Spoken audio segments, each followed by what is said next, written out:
మంచిదండి, మనందరం లేచి నిలబడి ఈరోజు పాఠాన్ని చదువుకుందాం. అపోస్తలుడైన పౌలు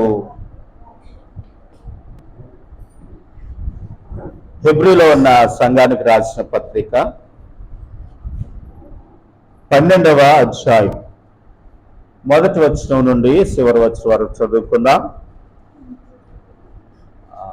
ఒక వచనం చదువుతూ ఉంటుండగా రెండవ వచనాన్ని మనందరం కలిసి చదువుదాం. అలాగూ ఈ అధ్యాయం అంతా కూడా మార్చి చదువుకుందాం.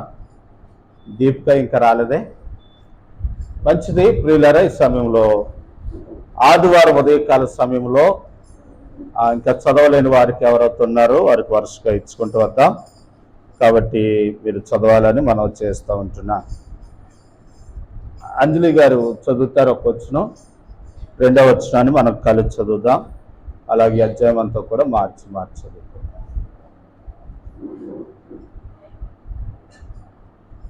12వ అధ్యాయం.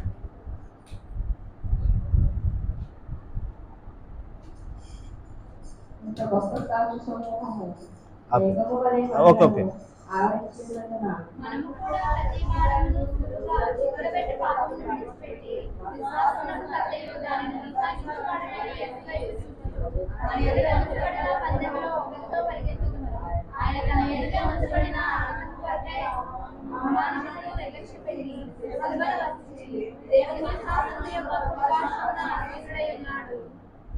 మీరు అలసట పడకయు మీ ప్రాణములు చూసుకోకయు ఉన్నట్లు పాపాత్ములు తనకు వ్యతిరేకముగా చేసిన తిరస్కారములను ఓర్చుకున్న ఆయనను తలంచుకుని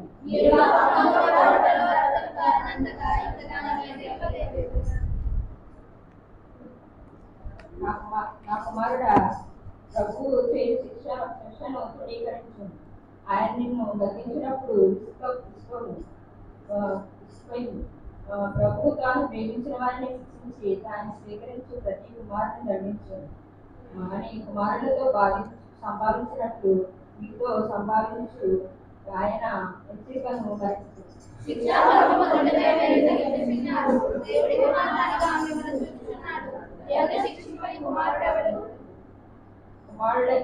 కుమారుడైన వారందరూ శిక్షలో పాలు పొందుతున్నారు. మీరు పొందని ఎడల తర్ఫీదులే గాని కుమారులు కాదు.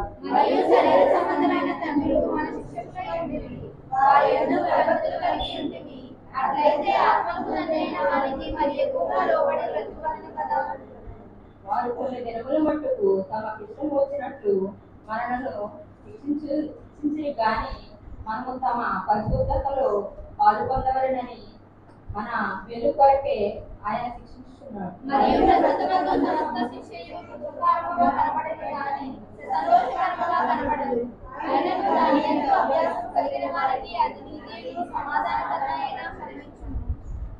కాబట్టి సడలిన చేతులను సడలిన మోకాళ్ళను బలపరచు.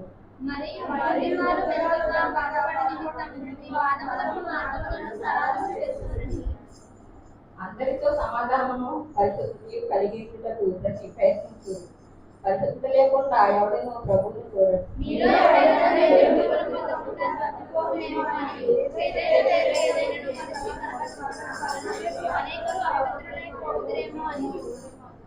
ఒక కుటి కొరకు తన జ్యేష్ఠత్వపు నమ్మివేసిన ఎసావు వంటి గర్భికుడైనను వ్యభిచారి అయిన ఉందినేమో అని జాగ్రత్తగా చూస్తుంది.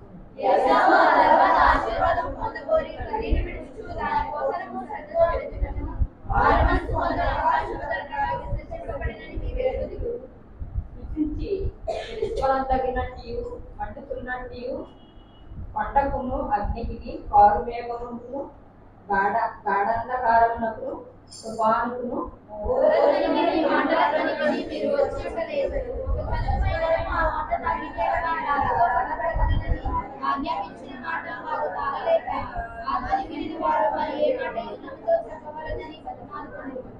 మరియు ఆ దర్శనం ఎంతో భయంకరంగా ఉన్నందున మోషే నేను మిక్కిలి భయపడి వణుకుచున్నానండి.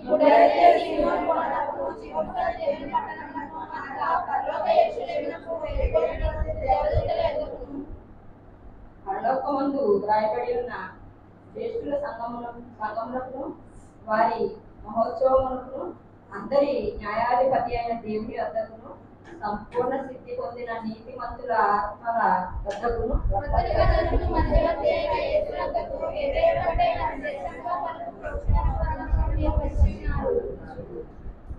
మీకు బుద్ధి చెబుతున్న వారిని నిరాకరింపకుండానట్లు చూసుకోండి. వారు భూమి మీద నుండి బుద్ధి చెప్పిన వారిని నిరాకరించినప్పుడు తప్పించుకొనలేకపోయిన ఎడల పరలోకం నుండి బుద్ధి చెప్పుకుంటున్న వారిని సర్దించు. మనము తప్పించుకోలేకపోవుట మరి నిశ్చయం కదా.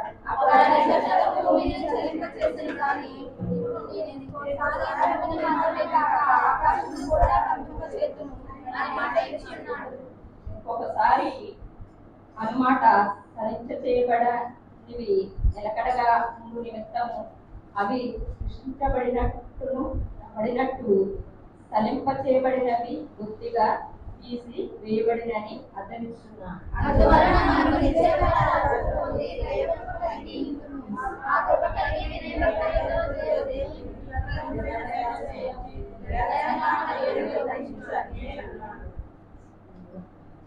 మంచి అలాగే నిలబడి ప్రభుని స్తుతిద్దాం, ఆయన నామాన్ని గణపరుద్దాం. ప్రియులరా, ఏక మనసుతో ఏకాత్మతో పెంతుకొస్తు పండుగ దినాన వారి మేడగదిలో చేరి వారు 120 మంది ఏకస్వరముతో ప్రభుని ఆరాధిస్తూ ఉంటున్నప్పుడు వారి మీదకి అకస్మాత్తుగా వారు అనుకోలేదు, ఊహించలేదు. అనుకోని సమయంలో అకస్మాత్తుగా పరిశుద్ధాత్మ వారి మీదకి దిగి వచ్చినప్పుడు వారు అగ్నిజ్వాలల చేత నింపబడిన వారే అన్య భాషలు మాట్లాడి వారు శక్తిని పొంది అనేక భూమి తలకిందులు చేయగల వారిగా అనేక ప్రాంతాలకు వెళ్ళి ప్రభుకు సాక్షాత్తంగా వారు జీవించగలిగారు. అలా జీవించడానికి కారణం వారు పరిశుద్ధాత్మ అనే శక్తిని వారు పొందారు. కాబట్టి అటువంటి దేవుణ్ణి మనము అనుసరిస్తా ఉన్నాం, నమ్ముకున్నాం.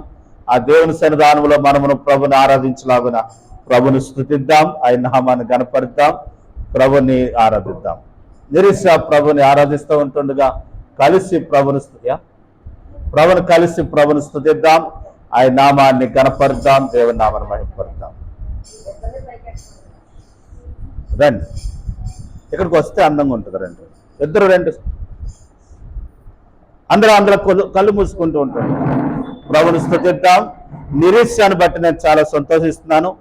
ఆ ప్రభులో ఆరాధిస్తూ దేవుని నామాన్ని మహిమపరుస్తూ ఉంది. కాబట్టి నిరీక్ష ఎప్పుడైనా ఆరాధించడానికి సిద్ధపడాలని మనం చేస్తా ఉన్నాం.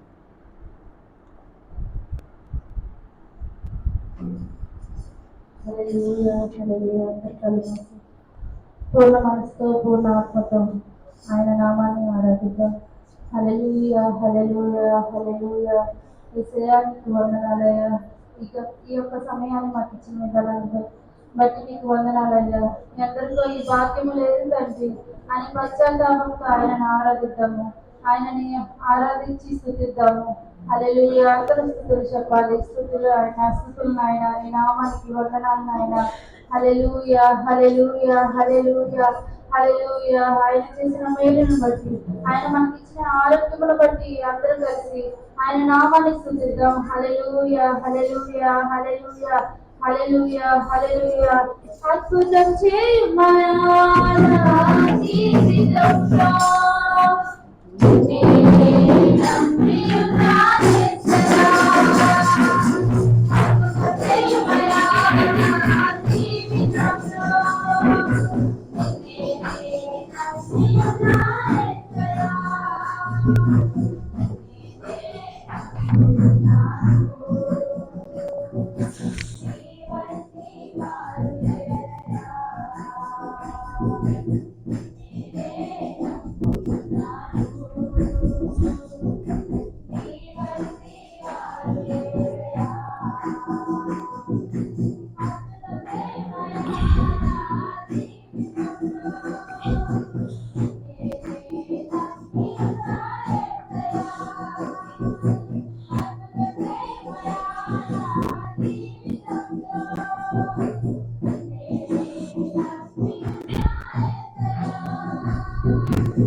అరే లోపల కూర్చోండి రా, లోపల నిండిపోయాక అప్పుడు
మయా నా జీవితంలో నిన్నే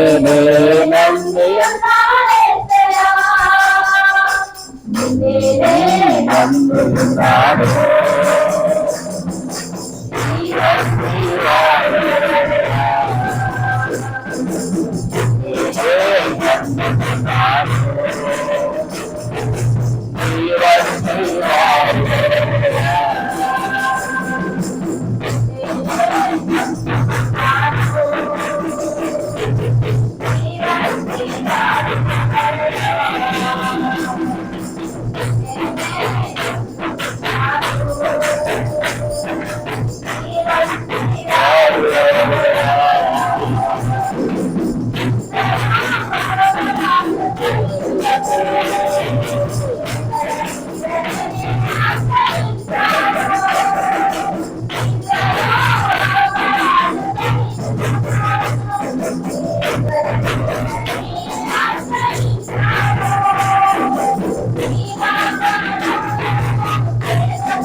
జీవితంలో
ఎవరికో లేని ఈ యొక్క భాగ్యం మాకు ఇచ్చావు అయ్యా. నా తండ్రి అందరూ నా తండ్రి హాస్పిటల్లో ఉంటున్నారు, అనారోగ్యాలతో బాధపడుతున్నారు అయ్యా, నీరసాలతో బాధపడుతున్నారు అయ్యా, నేను ఆరాధించలేకపోతున్నారు అయ్యా, అనేక విధాలుగా నా తండ్రి నీ సన్నిధికి రాలేకపోతున్నారు. కానీ మమ్మల్ని అయితే నీ సన్నిధానంలోకి తీసుకొచ్చావయ్యా. నీకు వందనాలయ్యా, నీకు స్తోత్రాలయ్యా. అందరూ నోరు తెరిచి చెప్తామా అయ్యా, నీకు వందనాలయ్యా, నీకు స్తోత్రాలయ్యా. అయ్యా, ప్రపంచంలో ఘోరమైన కార్యములు అయ్యా, ఘోరమైన అయ్యా నా తండ్రి అయ్యా, నా తండ్రి ఎన్నో సంగతులు జరుగుతున్నాయి అయ్యా. మీరైతే మమ్మల్ని క్షేమంగా ఉంచారు నాయన అయ్యా. నీకేమిచ్చి రుణము తీర్చగలము అయ్యా, నీకు స్తోత్రం అయ్యా. మా జీవితాల్లో అద్భుతాలు చేస్తున్నావయ్యా. మేము అడగకపోయినా జ్ఞాపకము చేసుకుంటావు కదా తండ్రి. నీకు స్తోత్రాలు చెప్తామా. అందరూ నోరు తెరిచి ఆయన యొక్క అద్భుత కార్యాలను మనం జ్ఞాపకం చేసుకుంటాము. ఈ వారంలో చేసిన ఆయన యొక్క కార్యాలను, ఆశ్చర్య కార్యాలను పరమాత్ముడైన యేసయ్యకు మనమందరం కలిసి ఆరాధిద్దామా. హల్లెలూయా, హల్లెలూయా. ఒక్కసారి అందరూ ఆయన యొక్క శిలువ ధ్యానాన్ని, ఆయన యొక్క శిలువ శ్రమను జ్ఞాపకం చేసుకుంటుంది. ఎవరు మన కోసము చేయలేరండి. ఆయన శాశ్వతమైన ప్రేమతో మనం ప్రేమిస్తున్నారు కదా అయ్యా. ఈ విలువైన సమయంలో మనం పూర్ణ మనసుతో ఆయన ఆరాధిద్దామా. హల్లెలూయా, హల్లెలూయా. అయ్యా, నీకు స్తోత్రములయ్యా, అయ్యా నీకు వందనాలయ్యా. స్తుతి నాయన, స్తుతి నాయన. ఎందరికో లేని నీ భాగ్యం మాకు ఇచ్చిన దేవా, నీకు స్తోత్రము నాయన, స్తోత్రము నాయన. అయ్యా, కష్టాలైనా, కన్నీరైనా, బాధలైనా మీరు మాతో ఉన్న విధానాన్ని బట్టి స్తోత్రములయ్యా. అయ్యా, నీకే స్తోత్రం అయ్యా, స్తోత్రము, స్తోత్రము. ప్రేరేపించబడిన వారు ఒక్కరు ప్రార్థన చేయండి. స్తోత్రం, స్తోత్రం, స్తోత్రం, స్తోత్రం. హల్లెలూయా, హల్లెలూయా. హల్లెలూయా. యేసయ్యా, నీకు వందనాలు యేసయ్యా. ఈ సమయాన్ని మాకు ఇచ్చిన విధానాన్ని బట్టి స్తోత్రాలు తండ్రి. ఈ సమయంలో వాక్యం మీద పడుతుండగా మీరు మాతో మాట్లాడండి, సహాయం దయచేయండి అయ్యా. పాట ద్వారా, ఆరాధన ద్వారా మీరే మహిమ పొందాలని మేము నమ్ముచున్నాము ప్రభా. ఈ యొక్క సమయంలో నిన్ను ఆరాధించడానికి మాకు ఇచ్చిన ఈ ధన్యతను బట్టి నీకు వందనాలు చెల్లించుకుంటున్నాను నాయన. నీకే స్తోత్రాలు ప్రభా. నీ వాక్యంతో మాతో మాట్లాడండి. కూడా వచ్చిన ప్రతి ఒక్క బిడ్డను మీరు దీవించి, ఆశీర్వదించి నడిపించే సహాయం దయచేయండి. జరగబోయే కార్యక్రమం మధ్యలో మీరు ఉండండి, సహాయం దయచేస్తారు. యేసుక్రీస్తు నామములో అడిగిస్తున్నాం తండ్రి. ఆమేన్. కూర్చున్నామండి. ప్రియులారా, ఈ సమయంలో ఆరాధనలో జరిగించిన ప్రియ బిడ్డలు నిరీష గారికి అటు కనుక సారోనికి వందనాలు తెలియపరుచుకుంటున్నా. ప్రియులారా, కొన్ని సంఘాల్లో ఆరాధించే టీం ఉంటుంది, పాటలు పాడే టీం ఉంటుంది, అటుగానే పరిచర్య చేసే టీం ఉంటుంది. అలాగా ఎవరి బాధ్యత వారు వహించాలి.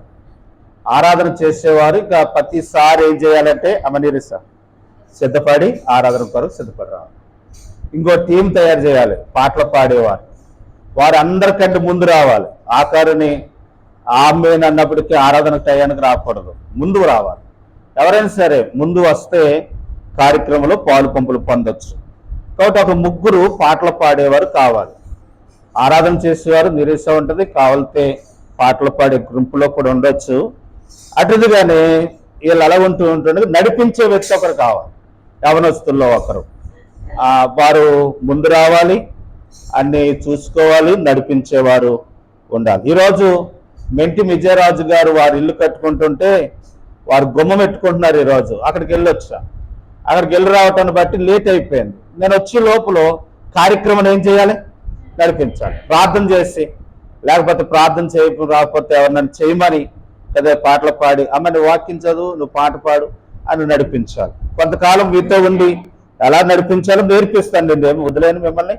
కాబట్టి గమనిస్తున్నాను, ఎవరుంటారు, ఎవరు వస్తారు, అలాగా ఎవరు ముందు వస్తున్నారు అని చూసి వారిని గమనించి వారికి ఆ బాధ్యత అప్పు చెప్తాను. నాకు బాగా అభిప్రాయం లేవు, వారు వీరని లేదు. ఈ పనిలో ఎవరు హుషారుగా ఉంటారో వారికి పని అప్పు చెప్పడానికి ఇష్టపడతా ఉన్నా. ప్రియులారా, ప్రీతిగా దేవుడు మనకు సహాయం చేయను గాక. ఆమె చాలాసార్లు అనుకున్నాను కనుక రజిత, వీరు, లావణ్య, పెద్ద లావణ్య, చిన్న లావణ్య, వారు దీపిక వీళ్ళు వెళ్ళిపోయారు, తర్వాత ఎవరు అందుకుంటారు అని అనుకున్నాను. కానీ దేవుడు నిరీక్షణ దేవుడు స్తోత్రం చెప్తామా, హల్లెలూయా. కాబట్టి ఇంకా లేవాలి, స్వీటీ లేవాలి వారి విషయాల్లో. కాబట్టి దాశిక నువ్వు కూడా నేర్చుకోవాలి, ముందుకు రావాలి. ఇంకెలాగో పూజిత నువ్వు కూడా ముందుకు రావాలి, ముందు రావాలి. పూజిత అయినా ముందుకు రావాలి, నేర్చుకోవాలి. ఇంకా కొత్త తరం తయారవుతుంది. నిరీష, నాన్సీ, అటుగానే పూర్ణిమ, కనుక జయశ్రీ వీరు తయారవుతున్నారు. ప్రార్థన చేద్దాం, దేవుడు వారికి సహాయం చేయను గాక. ఆమె ఒకసారి దేవునికి స్తోత్రం చెప్దామండి. హల్లెలూయా. ఫిబ్రవరికి రాసిన పత్రిక 12వ అధ్యాయం కొంచెంసేపు వాక్యాన్ని విని మనం ముగించుకుందాం. క్లుప్తంగానే కొన్ని మాటలు మీకు తెలియపరుస్తాను. 12వ అధ్యాయంలో అపోస్తలుడైన పౌలు హెబ్రీలో ఉన్న ప్రజలు రక్షించబడిన దేవుని కొరకు జీవిస్తున్న వారికి రాస్తున్న పత్రిక. చూడండి, ఎప్పుడైనా ఒక వ్యక్తి ఒక రాజ్యానికి వ్యతిరేకంగా ఉన్నాడు అనుకోండి, వారి మీద లేనిపోయిన నిందలన్నీ వేస్తారు. ఇప్పుడు ప్రతిపక్ష పార్టీ మీద ఎన్ని నిందలేస్తారో, ఎన్ని చెప్తా ఉంటారు. ఎందుకనంటే అధికారంతో ఉన్న పార్టీతో ఏం చేయలేదు, కలిసి లేరు. ఇప్పుడు దేవుళ్ళు ఈ లోకములో నుండి వేరేయి దేవుని నమ్ముకున్న వారి పట్ల అనేక విమర్శలు పెడతా ఉన్నారట ఆ రోజుల్లో. హెబ్రీ రాసిన పత్రిక టైంలో వారి శ్రమలు, వారి కష్టాలు, వారి బాధలు. మీరు దేవుని నమ్ముకున్నారా, అలాగొత్తి మీకు రాసినవో. మీరు దేవుని నమ్ముకున్నారా, అలాగొత్తి మీకు ఇది లేదు. మీరు దేవుని నమ్ముకున్నారా, ఇలాగని విమర్శలు పెడుతున్న వారికి వారిని బలపరుస్తూ రాస్తా ఉన్నాడు. ఏంటనంటే ఏమని రాస్తున్నాడనంటే 11వ అధ్యాయంలో రాస్తున్నాడు ఏంటంటే, విశ్వాసులనే వారు మన పితరులు ఎలాగున్నారో మనము కూడా అలా జీవించాలని రాస్తూ ఇప్పుడు ఈ మాట చెబుతున్నాడు. 12వ అధ్యాయం 1వ వచనం, ఎంత గొప్ప సాక్షి సమూహము మేఘము వలె మనలను ఆవరించినందున మనము కూడా ప్రతి భారమును సులువుగా చిక్కులు పెట్టి పాపమును విడిచిపెట్టి విశ్వాసమునకు కర్తయు దాన్ని కొనసాగించేవాడైన యేసు వైపు ఏం చేయాలట, చూచుచు మన వెనుక ఉంచబడిన పందెములో ఓపుకుతో ఏం చేయాలట. ఒక 4-5 మాటలు మీకు జ్ఞాపకం చేసేసి నేను ముగిస్తాను. ప్రియులారా, ఇంత గొప్ప సాక్షి సమూహం. ఎవరా సాక్షి సమూహం? ఇప్పుడు ఊహించుకోండి, ఆలోచించండి. దేవుని పిల్లలు కష్టాల్లో ఉన్నారండి, బాధల్లో ఉన్నారండి, ఇరుకుల్లో ఉన్నారండి. ఇరుకుల్లో ఉన్న వారికి తెలియపరుస్తున్నాడు ఏమనంటే ఇంత గొప్ప సాక్షి సమూహం. ఎవరో సాక్షి సమూహం అని అంటే 11 అధ్యాయంలో రాశాడు. ఎవరో సాక్షి సమూహం అని అంటే చూడండి, చాలా విషయాలు చాలా మంది గురించి చెప్తూ వచ్చాడు కదా. హేబేలు, మొట్టమొదటి హేబేలు, తర్వాత ఆనోకు, తర్వాత అబ్రహాము, నావోహు, అబ్రహాము అండి. తర్వాత మనం చూస్తే ఇస్సాకు, యాకోబు, శారా, రాహాబు వేశ్య, తర్వాత యెఫ్తా, దావీదు, దానియేలు, యాకోబు, వీరందరి విశ్వాసమును బట్టి వీరందరి విశ్వాసాన్ని బట్టి వారు గొప్ప జయాలు పొందారు. అంతమంది జయం పొందిన వారు గొప్ప సమూహం ఉంటుండగా మనము ఎందుకు భయపడాలి అని అంటే వారిని ఇప్పుడు ఏం చేయాలంటే అండి, ఏమైనా కష్టం వచ్చినప్పుడు, బాధ వచ్చినప్పుడు మనం ముందు నడిచిన వారిని ఏం చేయాలనంటే జ్ఞాపకము చేసుకోవాలి. దావీదు ఎలా నడిచాడు కష్టంలో, దేవుని యందు విశ్వాసం ఎలా ఉంచాడు, లేకపోతే అబ్రహాం ఎలా ఉంచాడు, దానియేలు ఎలా ఉంచాడో, లేకపోతే నావోహు ఎలా విశ్వాసం ఉంచాడో, మోషే ఎలా విశ్వాసం ఉంచాడో, ఆనోకు దేవుని యందు ఎలా విశ్వాసం ఉంచాడో, వారందరూ మనకు సాక్షి సమూహం అయి ఉన్నారు. వారు వలె మనము కష్టం వచ్చినప్పుడు దేవుని యందు ఏముంచాలి? విశ్వాసం ఉంచాలి. వారందరూ మనకు మాదిరిగా ఉన్నారు. వారందరూ మన ముందు వెళ్ళిన వారుగా ఉన్నారు. కాబట్టి వారిని మనం సాక్షిగా పెట్టుకోవాలి. ఒక విషయం ఏంటంటే అసలు విశ్వాసం అంటే ఏంటి అని అంటే ఏదైతే మనం ఆశిస్తున్నామో దాన్ని దేవుడు మనకి ఇస్తాడని నమ్మటమే విశ్వాసం. ఉద్యోగం లేదు, దేవుడు ఉద్యోగం ఇస్తాడని నమ్మటమే విశ్వాసం. లేకపోతే పిల్లలు లేరు, దేవుడు నమ్ముకున్నాం, నేను నమ్మిన దేవుడు నాకు ఎవరిని ఇస్తాడు? పిల్లల్ని ఇస్తాడు అని దేవుని యందు నమ్మిక ఉంచడమే విశ్వాసం. కాబట్టి దేవుని నమ్మిన మనము ఆయన యందు ఏముంచాలని అంటే విశ్వాసం ఉంచాలి. విశ్వాసం ఉంచాలి. ఏమని అని అంటే చూడండి, ఈ 11వ అధ్యాయంలోనే 11వ అధ్యాయంలో అంటాడు, ఆయన ఎద్దకొచ్చేవారు ఆయన ఉన్నాడనియు, తను వెతుకు వారికి ఫలము దయచేయగలవాడనియు మనం ఏం చేయాలట? ఆమె 6వ చదవరమ్మా. విశ్వాసము లేకుండా దేవునికి ఇష్టలైండుట అసాధ్యం. దేవుని యొద్దకు వచ్చేవాడు తాను ఆయన ఉన్నాడనియు, తాను వెతుకు వారికి ఫలము దయచేయగలవాడని ఏం చేయాలట? దేవుడి దగ్గరికి వచ్చినాం మనము, ఏ అక్కరతో వచ్చామో అక్కర దయచేయగలవాడు ఆయన ఉన్నాడనియు, ఆయన ఇవ్వగలవాడనియు మనం ఏం చేయాలని అంటే నమ్మాలి. కాబట్టి అలా నమ్ముతున్న మన విశ్వాస జీవితంలో అనేక కష్టాలు, బాధలు, ఇరుకులు వచ్చినప్పుడు మనము ఏం చేయాలని అంటే ఈ మాట చెప్తున్నాడు చూడండి, మనలను ఆవరించినందున మనము కూడా ప్రతి భారమును సులువుగా చిక్కులు పెట్టు పాపమును విడిచిపెట్టి విశ్వాసమునకు కర్తయు దాన్ని కొనసాగించువాడైన యేసు వైపు చూచుచు మన ఎదుట ఉంచబడిన పందెములో ఎలా పరిగెత్తాలి. విశ్వాస యాత్రలో ప్రారంభించబడిన ఈ పరిచర్య, లేకపోతే దేవునిలోకి వచ్చిన మనము, దేవుని నమ్మిన మనము చూడండి, పరిగె పందాలు స్టార్ట్ చేశారమ్మా. ఇక్కడ నుంచి కాలగట్టు పరిగెత్తాలండి. పరిగెత్తాలనుకున్నవాడు ఇక్కడ నుంచి అక్కడికి ఏం చేయాలి? మధ్యలో ఏం చేయకూడదు. ఆగిపోయాడంటే వాడికి బహుమానము రాదు. బహుమానం రావాలనంటే తాను ఎక్కడికి చేరాలో ఆ గురి వద్దకు చేరాలి. మనము కూడా ఏ విశ్వాస పందెములోకి వచ్చామో వచ్చిన మనము ఆగిపోక గురి వద్దకు ఏం చేయాలట? పరిగెత్తాలనంటే మనం అంటే ఏం కలిగి ఉండాలనంటే ఓపిక కలిగి ఉండాలట. అవి ఏం కలిగి ఉండాలండి? ఓపిక. 1, 2 ప్రతి భారము సులువుగా చిక్కులు పెట్టి పాపమును ఏం చేయాలట? అంటే భారం అంటే బాధ్యతలు, లేకపోతే భారం అంటే కష్టాలు. కనుక ఏమైతే భారం ఉన్నాయో దేవునిలో ఎదగటానికి ఏ భారాలతో ఉన్నాయో ఆ భారములో చిక్కబడక మనం ఓపికతో ఏం చేయాలట?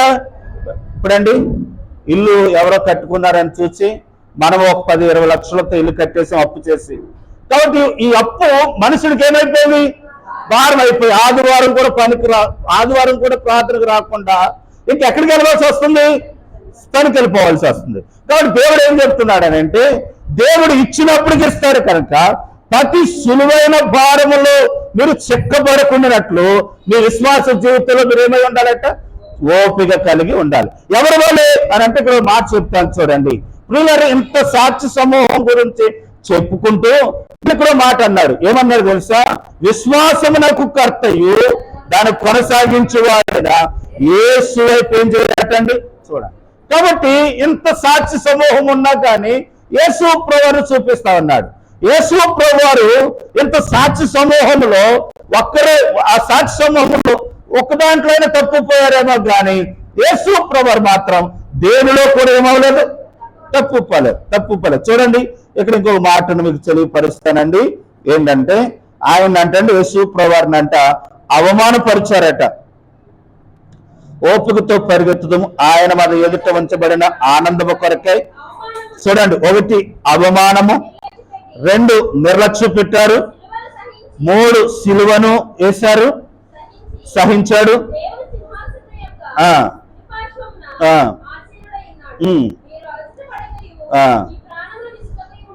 ఇసుకై ఉండినట్లు పాపాత్ములు వ్యతిరేకముగా చేసిన తిరస్కారము ఓర్చుకున్నాడట.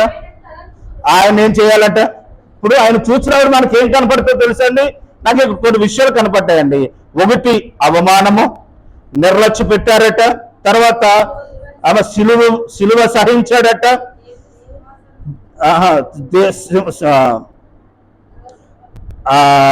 అవమానపరిచారు, నిర్లక్ష్య పెట్టారు, తర్వాత సిలువను వేశారు, అది కూడా భరించాడట, తర్వాత తిరస్కరించారట. ఆమె ఏం చేశారు, తిరస్కారం చేశారు, వ్యతిరేకించారట. ఆయన ఓపుకుతో ఏం చేశాడు, ఆయన చేయవలసింది చేశాడు. అందుకే చెప్తాడు యేసు ప్రభు గురించి, ఆయన ఎలాగొత్తి ఓర్చుకున్నాడు, ఆయన ఎలాగొత్తి తినీకరించబడ్డాడు, ఆయన ఎలాగొత్తి అవమానపరచబడ్డాడు, ఆయన ఎలాగొత్తి సిలువైపడ్డాడు, ఎలాగొత్తి ఆయన తిరస్కరించబడ్డాడు, వ్యతిరేకించబడ్డాడు, అలాగే మీరు వ్యతిరేకించబడినాను విశ్వాసమునకు కర్తయు దాన్ని కొనసాగించేవాడైనా యేసు వైపు ఏం చేయాలటండి, చూచుచు మన విశ్వాస జీవితాన్ని కొనసాగించాలి. ఎప్పుడైతే కొనసాగిస్తామో ప్రియులారా, అలాగూ మనము దేవుని సన్నిధానంలో మనం ఉండగలుగుతాం అనే విషయాన్ని మీకు తెలియపరుచుకుంటున్నాను. ఒక్కోటి మీకు జ్ఞాపకం చేస్తానండి. మొట్టమొదటిగా పందెపు రంగంలో ఎలా పరిగెత్తాలట, యేసు ప్రభువారు ఎలాగొత్తి గుడి వద్దకు చేరారో అందుకే అపోస్తలుడైన పౌలు ఏమంటారు తెలుసా, నేను క్రీస్తును పోలి నడుచుకుంటున్నాను, మీరు నన్ను పోలి. కనుక ఆయన ఓపిక కలిగి జీవించాడట, ఆయన ఓపిక కలిగి గురి వద్దకు వెళ్ళాడట. మనం ఒక విశ్వాస జీవితంలో మనం కూడా ఓపిక కలిగి మన విశ్వాస పరుగును ఏం చేయాలండి, ముగించాలి. ఎప్పుడు దాకా పరిగెత్తాలి, గురి వద్దకు ఎప్పుడు దాకా పరిగెత్తాలి, మనం చేరే వరకు. ఎప్పుడు దాకా మనం చచ్చిపోయే వరకు కూడా ఎలా పరిగెత్తాలి, ఓపిక. సిక్కుల్లో పడిపోకుండా, పాపంలో పడిపోకుండా, కీడులో పడిపోకుండా మన విశ్వాస జీవితాన్ని కొనసాగించాలి. చూడండి, ఒక సందర్భంలో కొన్ని మాటలు మీకు జ్ఞాపకం చేస్తాను. ప్రియులారా, 1 విశ్వాస జీవితంలో అంటే మనకు చాలా అవసరతలు ఉంటాయి, కానీ నిజమైన విశ్వాసం అంటే ఎలా జ్ఞాపకం పెట్టుకోవాలి ఏంటంటే, దేవుడు తన చిత్తమును బట్టి మనకి ఏది అవసరమో అది దేవుడు ఏం చేస్తాడట, తీరుస్తాడని మనం దేవుని అందు ఏముంచాలి, విశ్వాసం ఉంచాలి. ఏది అవసరం మనకి, ఏది అక్కడి అవసరమో అది దేవుడు మనకి అనుగ్రహిస్తాడు. ఇల్లే కావాలా, లేకపోతే పొలమే కావాలా, లేకపోతే పిల్లలే కావాలా, అనారోగ్యమా, కష్టమా, అది ఏదైనా దేవుడు ఏం చేస్తాడు, తీరుస్తాడు. అందుకే నేను మీతో అంటున్న మాట ఏంటంటే, దేవుడు తీర్చేవాడే ఉన్నాడు కాబట్టి మనం ఏ విషయంలో ఏమవకూడదు, గురి కాకూడదు. అందుకే ఒకసారి కీర్తన 6 మత్తయి సువార్త 6 అంటాడు, ఏమంటాడనంటే, ఆయన మీ కొరకు చింతిస్తున్నాడు, మీకు ఏది కావాలో ఆయన చదువు, ఆయన వస్త్రము కావాలా వస్త్రాలు ఇస్తాడట. ఆయన ఆకాశ పక్షులను కొరకు, ఆకాశ పక్షుల గురించి చదవండి, ఎత్తము కోయబడము, చదవరమ్మ దీపు. ఆ, అవి విత్తము పోయవు, ఉమ్, కొట్లలో కూర్చుకొనవు. ఉమ్, అయినను అయినను ఈ పరలోకపు తండ్రి ఉమ్, వాటిని పోషించుచున్నాడు. ఉమ్, మీరు వాటికంటే బహు శ్రేష్ఠులు కారా? కారా? మీలోనెవడు చింతించుట వలన ఉమ్, తన ఎత్తుగోడు ఎక్కువ చేసుకోగలడు? ఉమ్, వస్త్రముల గూర్చి నీవు చింతింపనేలా? ఉమ్. అడవి పువ్వులు వస్త్రము గురించి మీరు చింతింపనేలా?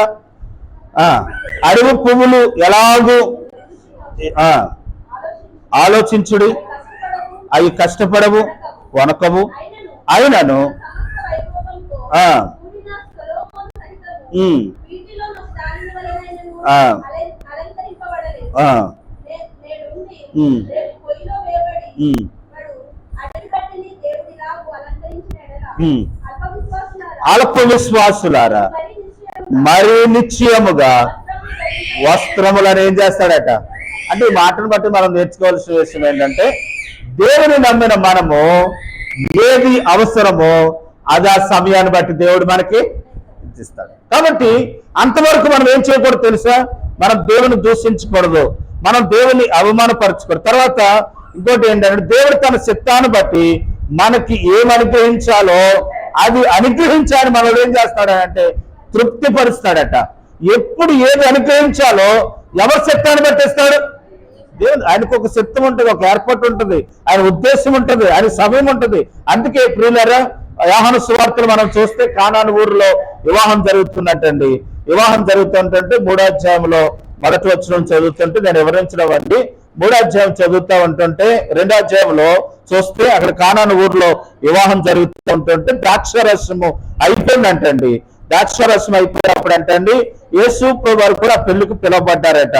పిలువబడినప్పుడు మరి ఆ ఇంటి వారికి, వివాహం జరుగుతున్న ఇంటి వారికి బంధువురాలట. బంధువురాలు కాబట్టి యేసు ప్రభు వారికి కూడా వచ్చారు. మరి యేసు ప్రభు వచ్చి మాలోనే ఏంటో ద్రాక్షరసం అయిపోయింది. అయిపోయినప్పుడు మరియా యేసు ప్రభుని అడిగిందంట, బావుగా చిన్నప్పుడు నువ్వు చాలా అద్భుతాలు చేశావు, మరి ఏమైనా ఒక అద్భుతం చేయి, ద్రాక్షరసం అయిపోయింది, మన బంధువులకు అవమానం కలుగుతుందిరా నాయన అని అంటే, అప్పుడు యేసు ప్రభు గారు ఏమన్నారంటే, అమ్మా నా సమయము, నాకు ఒక సమయం ఉంది, ఎప్పుడు ఏది జరగాలో జరుగుతుంది, అది నా చిత్త ప్రకారం చేస్తాను, నేను చేయాలనుకున్నప్పుడు చేస్తాను అన్నప్పుడు అప్పుడు ఆ శిష్యులు వచ్చి మరియమ్మకు చెప్తే మరియమ్మ ఏమన్నారంటే, ఆయన ఏం చెప్తే ఆ పని ఆయన ఏం చెప్తే ఆ పని చేయమంది. కాబట్టి ఈరోజు దేవుని వాక్యం అంటున్నట్టు దేవుని బిడ్డలారా, మనము కూడా ఆయన ఎప్పుడు ఏది చేస్తాడో అప్పుడు ఆయన చిత్త ప్రకారం చేస్తాడు. అంతవరకు ఆయన ఏముంచాలి? విశ్వాసం ఉంచాలి. రండి మన పాఠంలోకి వచ్చేద్దాం. ప్రియులారు ఎవరు ఉంచారు అని అంటే ఏప్రిల్ రాసిన పత్రికలో మనం చూస్తాం. చూడండి 11వ అధ్యాయంలో మనం చూస్తే కనుక అబ్రహాము గురించి మనం చూస్తాం.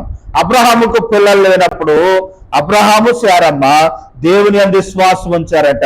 ఎప్పుడు దాకా అనంటే వారి కంటే 90వ సంవత్సరం వచ్చేసిందంట శారమ్మకి, అబ్రహాముకి 100వ సంవత్సరం వచ్చేసిందంట. అప్పటి వరకు కూడా వారు దేవుని యందు ఉంచారట అండి ఆ విశ్వాసమును బట్టి మృతమైపోయిన శరీరంలో నుండి దేవుడు ఎవరినిచ్చాడని అంటే ఇస్సాకును దేవుడు. ఈరోజు ప్రియులారా, అబ్రహాము దేవుని యందు విశ్వాసం ఉంచిన దాన్ని బట్టి ఈరోజు అబ్రహాం విషయంలో దేవుడు కార్యం చేసి పిల్లల్నిచ్చిన దేవుడే మన విషయంలో కూడా దేవుడు కార్యం చేస్తాడు. కాబట్టి ఆ దేవుని యందు మనం ఏమంటున్నాం? లోకములో తిరస్కారము కలిగిన, లోకములో అవమానము కలిగిన, లోకములో ఎవరు నిన్ను తునీకరించిన, లోకములో ఎవరు నిన్ను వేరేసిన భయపడవద్దు. మనం దేవుని యందు ఏమంటున్నాం?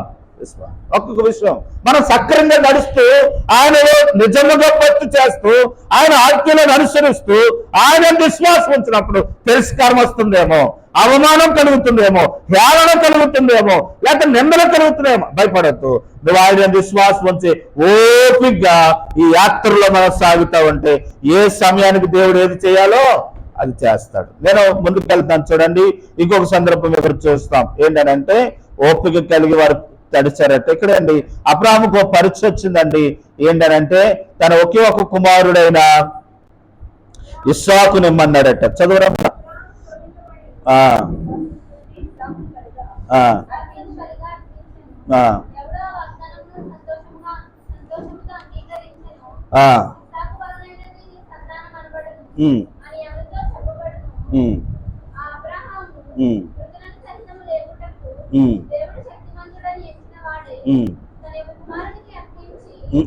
తన కుమారుని అర్పించి అమర్చాలి. ఇక్కడ అబ్రహాముని దేవుడు అన్నాడు, నా యందు విశ్వాసం ఉందో లేదో తెలుసుకున్నావని. అబ్రహాముని దేవుడు అన్నాడు, నీ ఒకే ఒక కుమారుడు నేను ఇస్సాకును నాకు ఇమ్మంటే అబ్రహాము వెనుకాడలేదట, దేవునికి ఇచ్చేశాడట. ఇచ్చేయటానికి మొరియా పర్వతం మీదకి వెళ్ళి బలిపీఠం కట్టాడట. కట్టి దాని మీద పొలాలు పేర్చాడట. దాని మీద దహన బలిగా తన కుమారుడు కాలు చేతులు కట్టి ఇక కత్తెత్తేస్తూ ఉంటుంటే దూత అన్నట, అబ్రహాం ఆగు ఆగు ఆగు అని ఒక మాట అన్నట, నువ్వు ఈ దేవునికి నీ కుమారుని ఇవ్వటానికి ఏమి తీయలేదు కనుక దేవుడి కుమారుని కోరుకుంటలేదు. ఈ కుమారుడికి బదులుగా అనేక మందిని నేను నీకు కుమారుని ఇస్తానని ఆశీర్వదించాడు. ఆ సందర్భంలో దేవునికి ఇస్సాకుని ఇచ్చేయటానికి అబ్రహాం ఇచ్చేయటానికి కారణం ఏంటంటే అబ్రహాము దేవుని అందు ఏముంచాడట? విశ్వాసం. ఈరోజు మనము కూడా దేవుని అందు ఏముంచాలటండి? విశ్వాసం ఉంచినప్పుడు దేవుడు ఇస్సాకు విషయంలో దేవుడు ఏమని విశ్వాసం ఉంచాడట అని చదివితే అక్కడ చక్కని మాట చదువుతున్నామండి.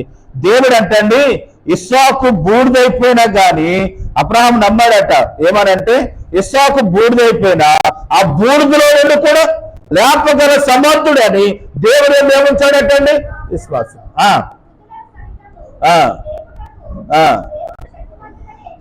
లేపుటకు శక్తివంతుడని ఎంచిన వాడై తన ఏక కుమారుని అర్పించుటకు అతడు మృతులలో నుండి మరలా ఏమయ్యాడట అంటే అర్పించేశాడట తన మనసులో. ఏమనంటే ఇచ్చిన వాడు తిరిగి ఇవ్వగలడని అతడు విశ్వాసం ఉంచాడట. ఈరోజు ఈ వాక్యం అంటున్న దేవుని బిడ్డలారా, మనము కూడా దేవునికి ఇచ్చే విషయంలో మనం ఆ విశ్వాసంతో అర్పించినప్పుడు దేవుడు ఇవ్వగల సమర్థుడు. నేను ముగిస్తున్నానండి. 1 రంగములో ఎన్ని కష్టాలు వచ్చినా ఎలా సాగుదాం? ఓపిక. 2 ఈ పందెములోనంట సులువుగా సిక్కులు పెట్టే పాపము ఉంటదట. ఆ సులువుగా సిక్కులు పెట్టే పాపములో పడకుండా గురి ఎంతకేం చేద్దాం? పరిగెత్తాం. ఒకసారి చిన్నప్పుడు మా గురువు గారు ఉపమానం చెప్పాడు. ఏంటంటే పరుగ పందాలు జరుగుతున్నాయంట. పరుగ పందాలు జరుగుతూ ఉంటున్నప్పుడు ఏం జరిగిందనంటే ఎదరొకడు పరిగెత్తున్నాడంటే వెనకాలకి ఒకడు వెనక్కి అయిపోయాడట.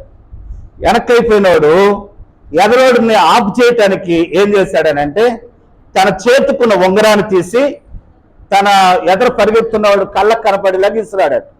ఎదురు పరిగెత్తువాడికి ఇసిరేసినప్పటికీ సరిగ్గా పరిగెత్తుతున్నప్పుడు ఎదురుగున పడిందండి.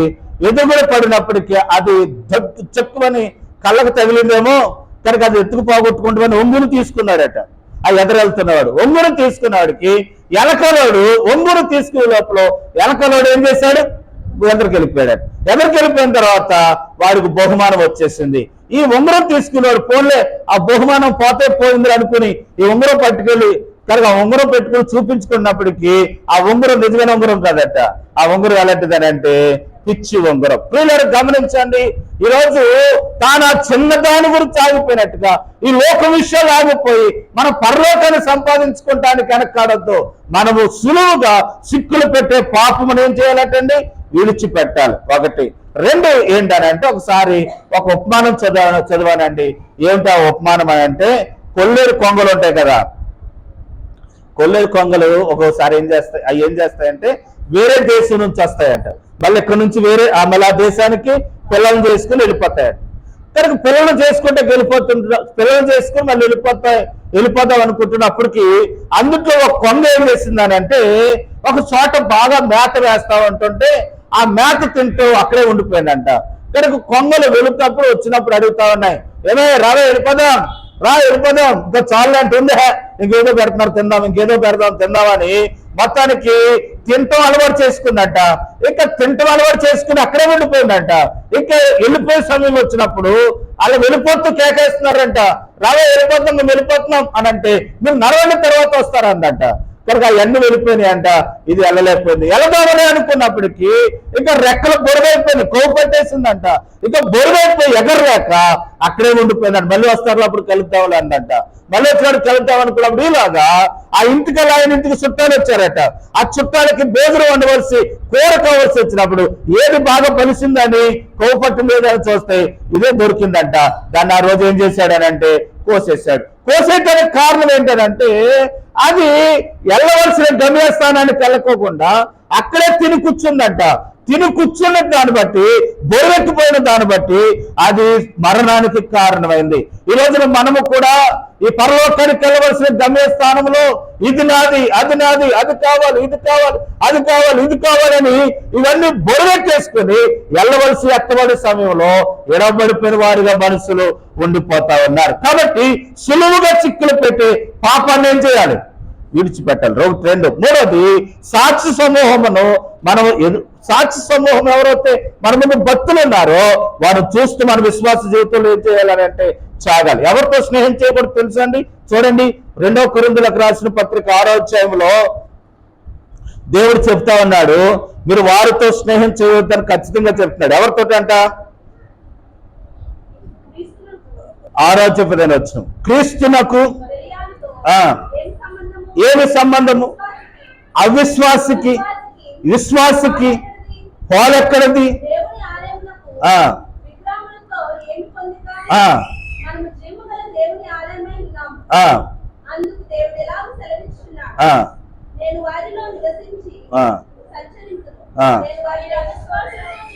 అదే ఏ మాట ఎన్నో వచ్చిన 14. అవిశ్వాసతో జోడిగా ఉండకూడదు. నీతికి దుర్నీతితో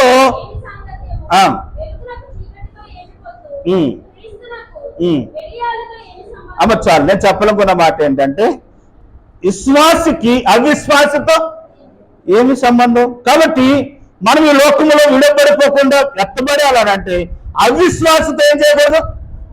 సంబంధము కలిగి ఉండకూడదు. అవిశ్వాసం ఎంతసేపు అది లేదు, ఇది లేదు, అది లేదు అంటారట. మనం అలాంటి వారితో స్నేహం చేసే వారంగా ఉండకూడదని విషయాన్ని తెలియపరుస్తాను. తర్వాత విశ్వాసమునకు కర్తయు దాన్ని కొనసాగించి వాడైనా యేసు వైపు చూచుచు మన విశ్వాసాన్ని ఏం చేయాలటండి? మన పందెములో పరిగెత్తాలి. యేసయ్యను చూసుకోవాలి. అందరూ ఒకసారి దేవుని స్తోత్రం చెప్దామండి. నేను ముగిస్తాను, త్వరగానే ముగిస్తాను. వీలుంటే అమ్మగారు 2 మాటలు చెప్తారు. ప్రియులారు గమనించండి, నిన్న హైదరాబాద్ పొంతులమ్మ గారు అలా ఆయన గారు మన ఎప్పుడో 6 నెలల క్రితం సరిపోతే నిన్న చేశారు కార్యక్రమం. ఏంటది? ఆధారం కూడిక. అంటే సెలవులు లేవు, పరీక్షలు ఉన్నాయి. ఒకడేమో హైదరాబాద్లో ఉన్నాడంటే, ఒకడేమో ఢిల్లీలో ఉన్నాడంటే, బొంబాయిలో ఉన్నాడంటే, వాళ్ళ మనవలు మనవరాలు ఇలా అందరు రావటానికి టైం పట్టిందండి. సరే, వారు చెప్తూ ఒక సాక్షి చెప్పింది ఏంటనంటే ఆయన ఆయన పేరు అడ్వెట్ గారండి, హైదరాబాద్ పొంతులమ్మ ఆయన గారు. ఆయన అంటండి నిజంగా ఆయన భక్తి ఎంతో ఆశ్చర్యం అంటారు. ఎలా చెప్పుకొచ్చారంటే ఒక్కొక్కరు ఆయన సొంతంగా ఒక ఇల్లు కట్టుకోలేదట, ఒక కారు కొనుక్కోలేదంట, ఒక బ్యాంకులో డబ్బులు లేవట. ఇంకా ఆయన పరిస్థితి అయోమయంగా ఉండేదట. అలా ఆవిడ చెప్తా ఉండేదట, మనకు ఇల్లు ఉండాలి కదా, మనకు కారు ఉండాలి కదా, మనకు అది ఉండాలి కదా అని అంటే అప్పుడు ఆయన ఒక ఉదాహరణ చెప్పుకోడట. ఏమనంటే, యేసు ప్రభు వారికి ఇల్లుందా? ఇల్లు లేదు. యేసు ప్రభు వారికి వాహనం ఉందా? వాహనం లేదు. యేసు ప్రభు వారికి డబ్బులు ఉన్నాయా? డబ్బులు లేవు. మనకు కూడా ఉండకూడదని ఆయన అనేవాడట. ఈ రోజు యేసై పిలిస్తే ఈ రోజే వెళ్ళిపోదాం అని అంటూ ఉండేవాడట. ఈ రోజే వెళ్ళిపోదాం అనేవాడు 99 సంవత్సరాలు బతికాడు. 8 సంవత్సరాలు ఇక్కడ ఉండవచ్చుదని షుగరు ఎక్కడ మండపాకులో. ఇప్పుడు ఇక్కడ నుండి వెళ్ళిపోయి అలా 30 సంవత్సరాలు ఎంత అయిందంటండి.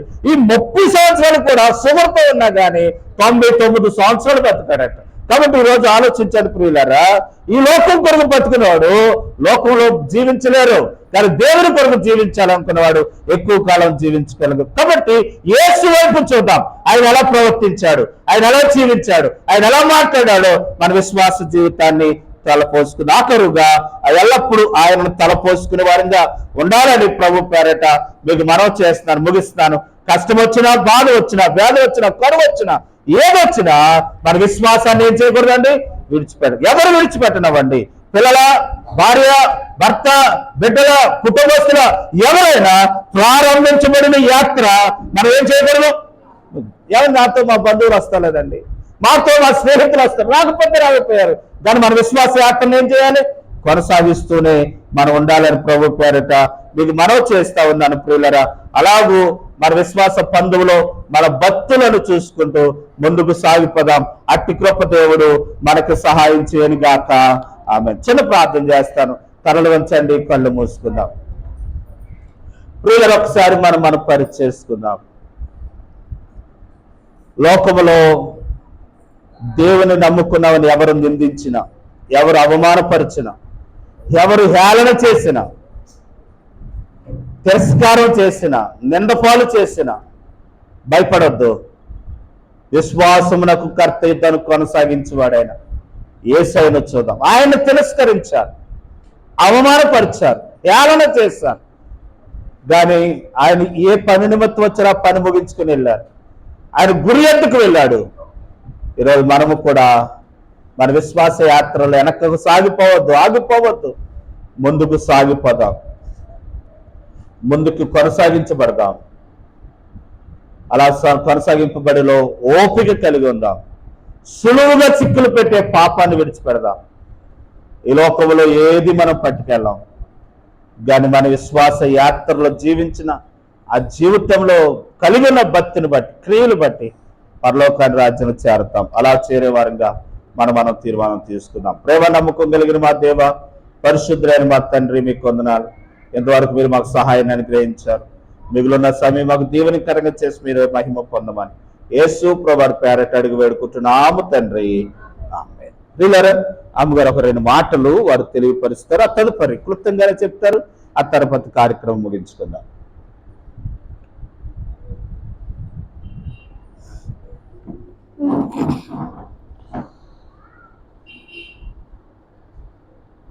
ఇదిగమ్మా.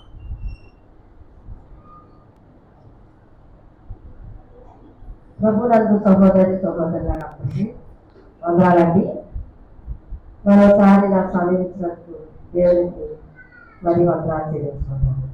స్తుతించుడి యెహోవా దేవుని అన్న పాట ఎంతమంది కొంచెం స్తుతించుడి యెహోవా దేవుని సూర్య చంద్రులారా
అయిగా ఇందాక మత్తయి సువార్త 6వ అధ్యాయం చదివించాను కదా, నా మనసులో ఎందుకో పొద్దు నుంచి కూడా అదే అధ్యాయం వెలుగులాడుతుంది.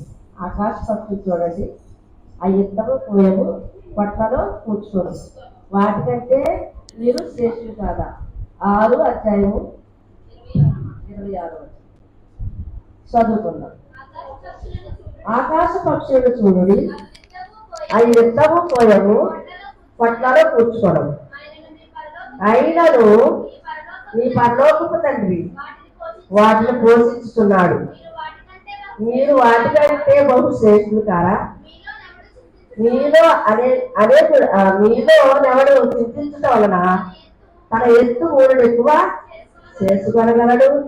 వస్త్రములను వచ్చి మీరు సిద్ధపడేలా అడవి పువ్వులు ఎలా జరుగునో ఆలోచించుడి. అవి కష్టపడము, మరకవు, అయినను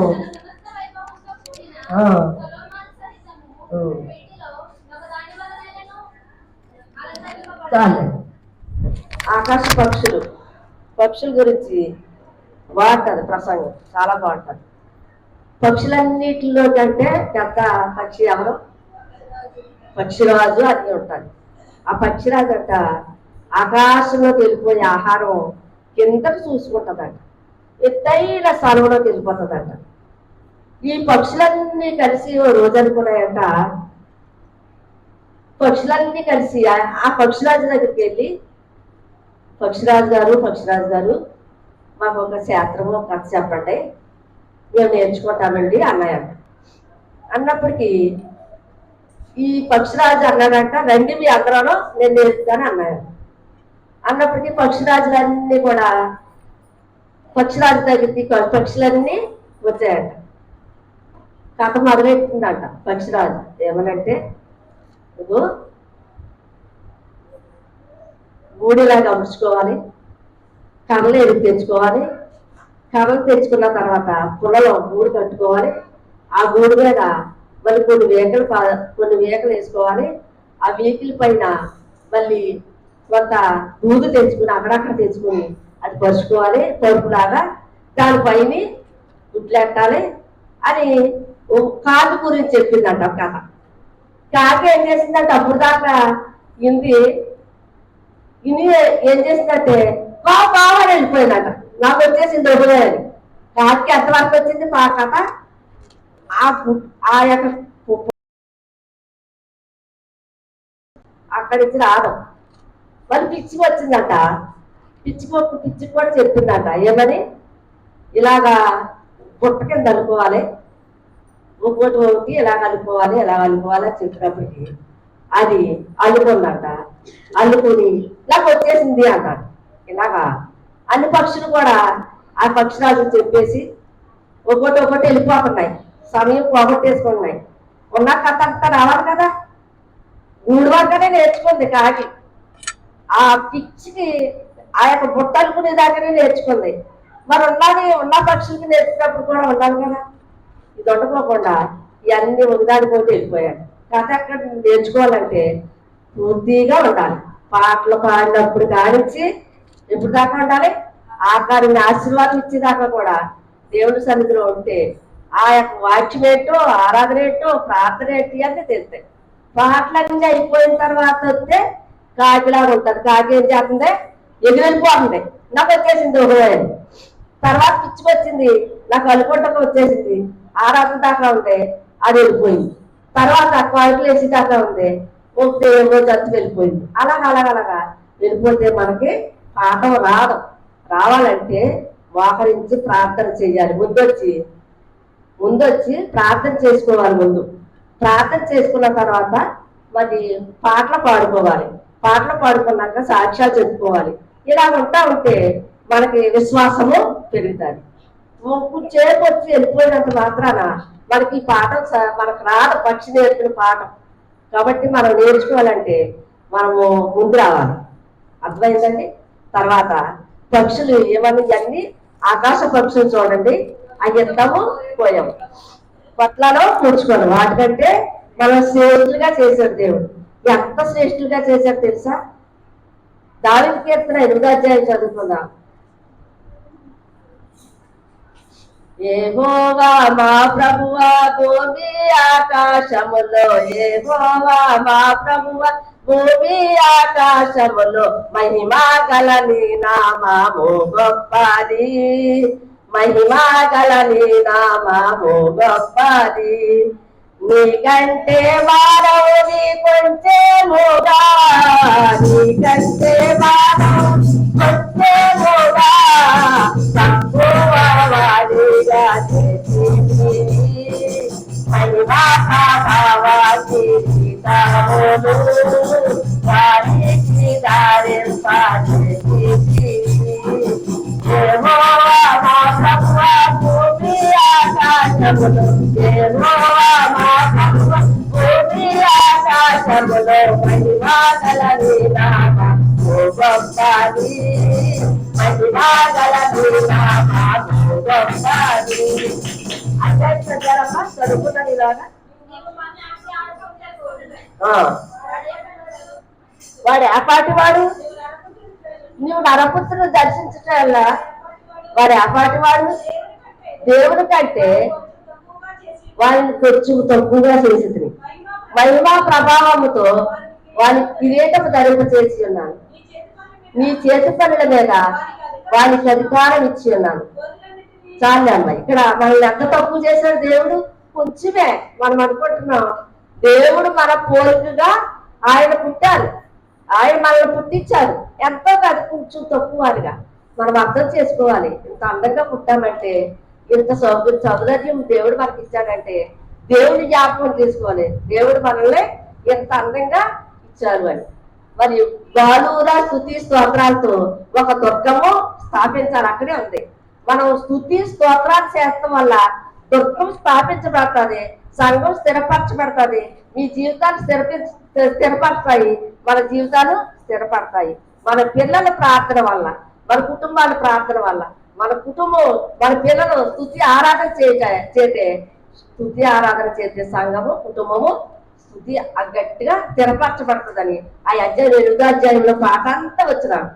అలాగా మనం పాట పాడితే ఆ అధ్యాయం మన హృదయంలో ఉండిపోద్ది. కాబట్టి నేను పక్షులన్నీ ఏం చేశాయి, మన పక్షుల గురించి దేవుడు ఏమన్నాడు, ఆకాశ పక్షులు చూడండి, వాటికంటే మనల్ని శ్రేష్ఠులుగా చేశాడు, దేవుడి కంటే కొంచెం తక్కువ వారిగా చేశాడు, పక్షుల కంటే శ్రేష్ఠులుగా చేశాడు. మనం ఏం జ్ఞాపకం చేసుకుంటలేదు.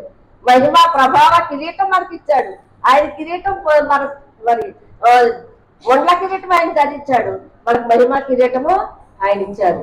ఇక పక్షులు ఏం తింటాయంటే మరి అవి గింజలు తింటాయి, మరి సింహాలు ఏం తింటాయి, మాంసం తింటాయి, మరి ఆవులు ఏం తింటాయి, గడ్డి తింటాయి, మరి మేకలు ఏం తింటాయి, పచ్చగడ్డి తింటాయి. ఈ అన్ని సింహం మాత్రం మాంసం తింటారు కదండి, మరి పులి మాంసం తింటారు. మరి ఇంకొక ఆహారం తింటాయా, అవి మాంసం తిన్న తర్వాత మళ్ళీ అన్నం తింటాయా, అవి తినవు. మానవుడైతే అన్ని తింటున్నాడు, అర్థం చేసుకోండి.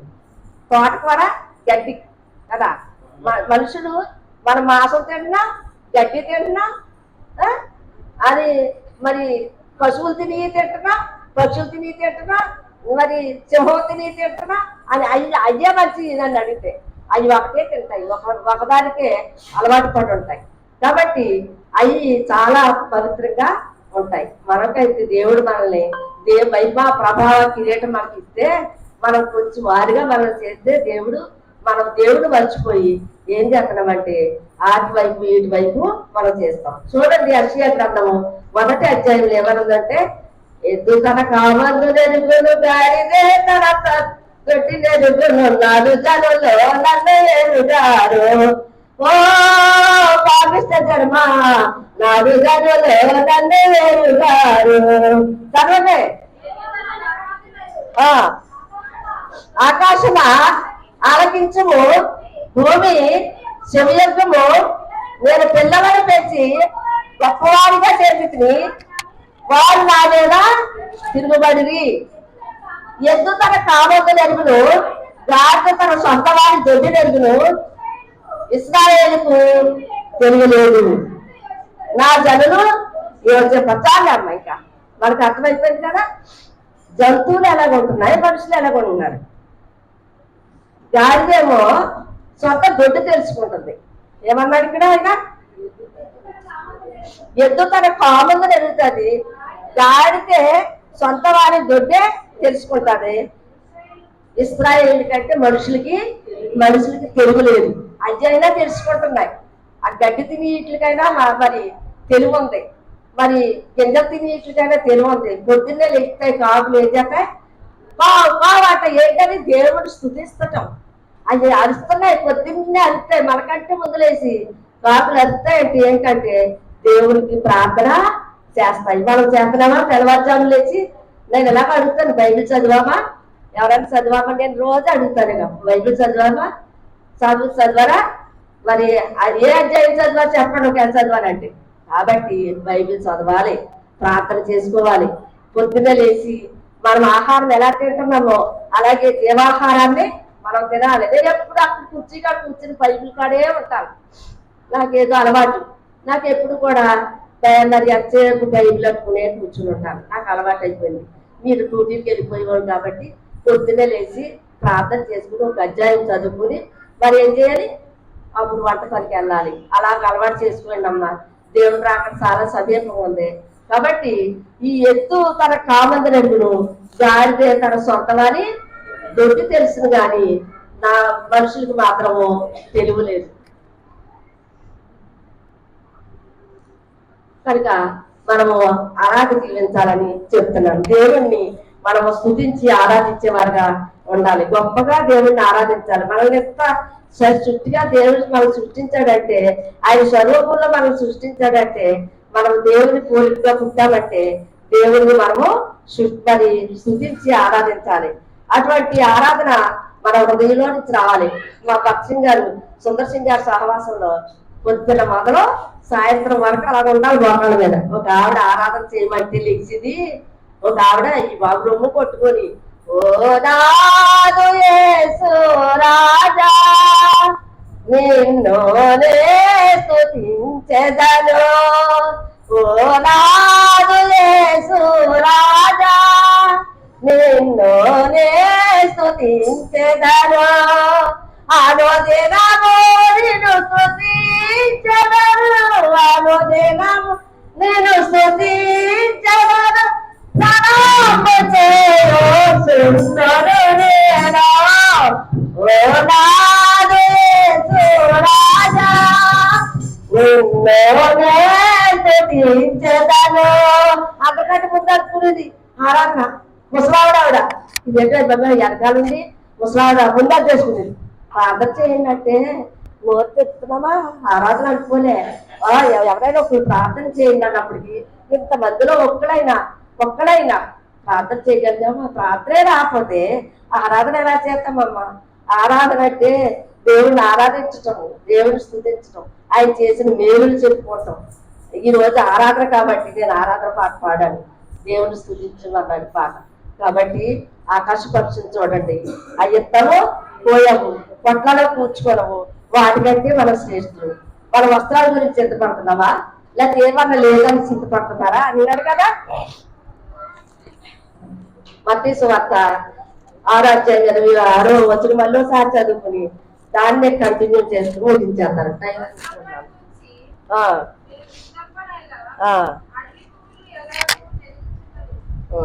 చాలే నేను చదువుతానండి. 6:26 ఆకాశ పక్షులు చూడండి, అవి ఎత్తము పోయము, పొట్టలో కూర్చుకోనము, అయినను మీ పరలోకపు తండ్రి వాటిని పోషించుతున్నాడు. మీరు వాటికంటే బహు శ్రేష్ఠులు కారా? మీలో ఎవరు చింతించటం వలన తన ఎత్తు మూడు ఎక్కువ చేసుకోగలడు? వస్త్రములను కూర్చి మీరు చింతించలేరా? అడవి పువ్వులను చూడండి, అవి ఎలాగో అలంకరించబడుతున్నాయి అంటున్నాడు. వాటికి చక్కగా పొద్దున్నే ఎండకు తగిలితే చాలు పువ్వులకి, ఆ ఎండకి పువ్వులు చక్కగా వికసిస్తాయంట. వాటికి దేవుడు రంగిచ్చాడు, వాటికి అందమిచ్చాడు. మనల్ని కూడా దేవుడు అందంగా చేశాడు. వాటిని చూడండి, వాటికంటే మిమ్మల్ని శ్రేష్ఠులుగా చేశాను కదా, మీరు నన్ను ఎందుకు స్తుతించడం? వాటికంటే మిమ్మల్ని గొప్పవారిగా చేశాను కదా, నేను కొంచెమే తక్కువ చేశాను కదా, నన్ను ఎందుకు ఆరాధించడం, నన్ను ఎందుకు పూజించడం అని దేవుడు అడుగుతున్నాడు. ప్రియమైన సహోదరులారా, టైం అయిపోతుంది కనుక నేను ముగిస్తాను. దేవుని స్తుతించాలి. ప్రార్థన చేయండి అన్నప్పుడు వెంటనే ప్రార్థన అందుకోవాలి. మా కోసం కాదు ప్రార్థన, మీకోసం కూడా, మీ పిల్లల కోసం. అమ్మలారా, మా కోసం కాదు, మీకోసం, మీ పిల్లల కోసం ఏడమన్నాడు యేసుప్రభు శిలువ మీద. మనము ఆ ప్రార్థన గబుక్కుని ఎత్తేసుకోవాలి, ఆరాధన గబుక్కుని ఎత్తేసుకోవాలి. అలా ఉన్నప్పుడు దేవుడు మన ప్రార్థన ఆలకిస్తాడు. ఆయన త్వరగా రాబోతున్నాడు, ఆయన త్వరగా వస్తాడు. వచ్చేటప్పటికి మనం ఎత్తపడాలంటే ఆయన రాజ్యం కొరకు మనం సిద్ధపడి ఆయన చెప్పినవన్నీ చేసుకుంటూ ఉండాలి. ఆధ్యాత్మికమే పాపము. ఆయన ఆజ్ఞలు ఇచ్చాడు కాబట్టి ఆ ఆజ్ఞ ప్రకారంగా మనం జీవించాలి. ద్వితీయోపదేశకాండం 28 ఆజ్ఞలు ఎన్ని ఇచ్చారు చూడండి. నీ దేవుడని యెహోవా మాట నువ్వు శ్రద్ధగా ఉంటే నువ్వు పట్టణంలో దీవించబడతావు, పొలంలో దీవించబడతావు, నీ గర్భఫలం దీవించబడుతుంది, పశువుల వల్ల దీవించబడుతుంది, నీ దుప్పి గద్దెలు దీవించబడతాయి, నీ పుండి పిసుతో దీవించబడుతుంది అని దేవుడు చెప్పారు కదా. ఇవన్నీ కొద్దిగా నోటెత్తి అయిపోవాలి, వాక్యం మన మనసుల్లో ఉండిపోవాలి. నేను అదే చెప్తున్నాను. లోతైన వాక్యాలు వద్దు, ఇలాంటి చిన్న చిన్న వాక్యాలు మన హృదయాల్లో ఉండిపోవాలి. యెహోవా నా కాపరి, నాకు లేము కలుగును, పచ్చికల చోట్ల నేను పొరమ చేస్తున్నావు, శాంతికరమైన జనం మీద నేను నడిపించున్నావు. ఇలాంటి మాటలు మీ నోట్లో ఎప్పుడు ఉంటే, ఒకవేళ బైబిల్ చదువుకోపోయినా ఆ అధ్యాయం చదువుకుంటాం. ఆ రోజు బైబిల్ లేదనుకోండి, ఆ అధ్యాయం మన హృదయంలో ఉంటాం కాబట్టి ఆ అధ్యాయాన్ని చదువుకుంటాం. కాబట్టి మనము దేవుని స్తుతించి ఆరాధించేవారుగా ఉండాలి. ఇప్పుడు ఏం చదువుకున్నాం? దేవుని స్తుతించి ఆరాధించుకునేవారుగా ఉండాలి. ప్రియ సహోదరి సహోదరులారా, దేవుడు అక్కడ చాలా సమీపంగా ఉంది. ఆయన వచ్చే సమయం చాలా దగ్గరగా ఉంది. ఎప్పుడో మా పిల్లలు చెప్పారు, మరి అందరూ చెప్తూనే వెళ్ళిపోయారు. మరి దేవదాసయ్య గారు చెప్పారు, మరి పక్షింగ్ గారు చెప్పారు, నవర్ గారు చెప్పారు, చెప్పుకుంటానే వెళ్ళిపోతున్నారు. దేవుని రాకడా రాకడా ఇంకా వచ్చేస్తుంది. వచ్చే సమయానికి మనం సిద్ధపడాలి. దేవుని రాకడ కొరకు సిద్ధపడి ప్రభువారు వస్తే నేను ఎత్తబడేలాగా ఉండాలని మనం దేవుని సన్నిధిలో ప్రార్థన చేసుకోవాలి. అప్పుడు దేవుడు మనం ఆయన వస్తే ఎత్తబడతాం, మనము సిద్ధపడకపోతే విడిచిపెట్టబడతాం. ఇంతే రెండు. ఏది కావాలో మనమే పరీక్షించుకుందాం. దేవుణ్ణి స్తుతించి ఆరాధిద్దాం, ప్రార్థన చేయడానికి సిద్ధంగా ఉందాం, పాటలు పాడడానికి సిద్ధంగా ఉందాం. ఎప్పటికప్పుడే మనమే సిద్ధపడదాం. దేవుడి వాక్యాన్ని దీవించి ఆశీర్వదించుగా. సమయం అయిపోయింది, అందుకని నేను తగ్గించాను. మంచిదండి, కార్యక్రమం మనం ముగించుకుందాం. మిగుపులోకి వస్తూ ఉన్నాం. అందరూ ఒకసారి దేవునికి స్తోత్రం చెప్దామండి. హల్లెలూయా. ప్రియులారా, సమయంలో సువర్ణ గారు వారు ప్రార్థన చేస్తారు. వారి ప్రార్థనతో మనం ఏకీభవిద్దాం. అందరూ ఒకసారి కళ్ళు మూసుకుందాం. ప్రార్థన వీళ్ళని వారు మోకరించి కళ్ళు మూసుకుని చేతులు జోడించి ప్రార్థనలో మనం ఏకీభవిద్దాం. సువర్ణ గారు ప్రార్థన చేస్తారు.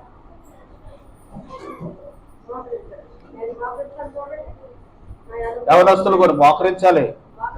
స్వీటీ మోకరించాలి. ఈ పక్క మీరు ఆ పిల్ల నాన్సి మోకరించవే, మోకరించాలి.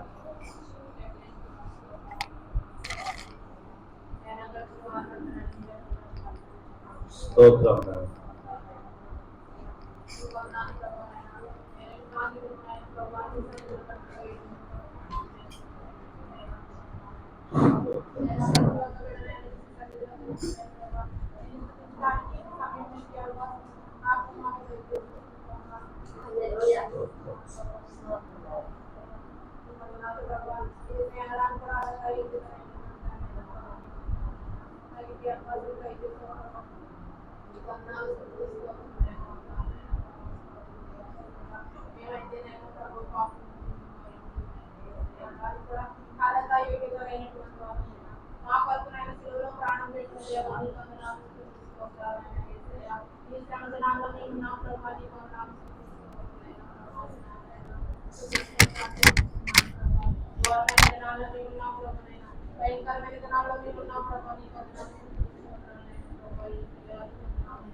ప్రతి ఒక్క బిడ్డను మీరు జ్ఞాపకం చేసుకునే ప్రభావ మీ హస్తం ఉంచండి ప్రభావ. నీ పొందాలైనా మీ కాపుదలతో ఇచ్చి నడుస్తున్నారు ప్రభావ. నీ పొందాలి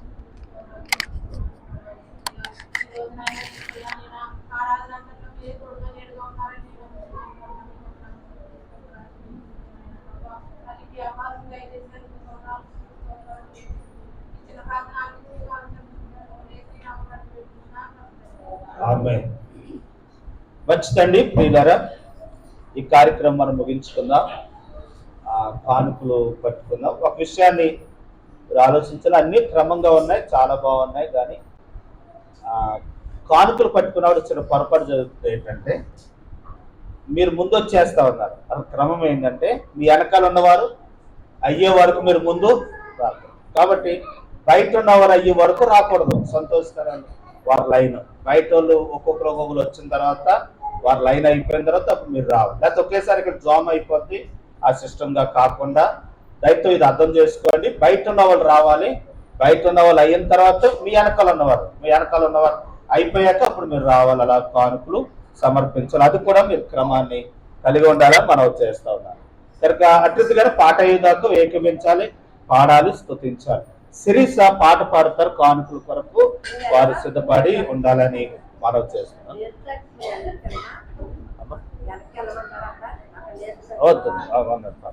తర్వాత ఇంకోటి ఏంటంటే ప్రతిరోజు ప్రార్థనలు జరుగుతున్నాయండి. 7:30 నుండి 9 గంటల వరకు ఉంటాయి. సిద్ధపడి రావాలని మనం చేస్తూ ఉంటున్నాను. కానీ చాలా మంది పలహారాలు తెచ్చారు. మరి ఇంకా ఎన్నో రోజుల్లో ఇంకొక 20 రోజులు ఉన్నాయి. ఎవరైనా తేవాలనుకున్న వారు మీరు సిద్ధపడి తేవాలని మనం చేస్తూ ఉన్నాం. భారం పెట్టుకోవద్దు. తగు మాత్రం తీసుకుని వస్తానంటే తీసుకురండి. మనము ఎదటి వారి దగ్గర ఇచ్చినప్పుడు తింటున్నప్పుడు మనం ఎదటి వారికి కూడా పెట్టేవారంగా మనం ఉండాలి. కాబట్టి ఎదటి వారి దగ్గర పలహారాలు తీసుకున్నాం కనుక వారు కూడా మనం పెట్టి చేసేవారంగా ఉండాలని మీకు మనం చేస్తూ ఉన్నాం. అట్లా దేవుడు మనకు సహాయం చేయను గాక. ఆమేన్. ప్రియులారా, సమయంలో మనము కానుకలు సమర్పించుకుందాం. చిన్న ప్రార్థన. పరిశుద్ధుల మీకు వందనాలు. ఇంతవరకు సహాయపడ్డారు. మిగిలిన సమయం మాకు దీవెనకరంగా చేయండి. సహాయపడమని యేసు నామములో ప్రార్థించి అడిగి వేడుకుంటున్నాము తండ్రి. మనందరూ లేచి నిలబడి పాట పాడుతూ పాట ప్రారంభించిన తర్వాత వరుసగా వచ్చి కానుకలు సమర్పిద్దాం. దయతో అర్థం చేసుకోండి. బయట ముందు వెనకాల ఉన్నవారు రండి, వెనకాల ఉన్నవారు అయ్యే వరకు రావద్దు అని మనం చేస్తూ ఉన్నాం. ఈ సమయంలో పాట పాడుతూ ఉంటుండగా కానుకలు సమర్పిద్దాం.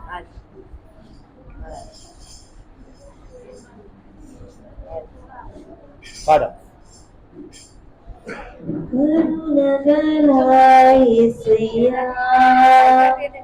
ఈ జీవితానికి ఇవే చాలునయ్యా, కరుణగల యేసయ్యా.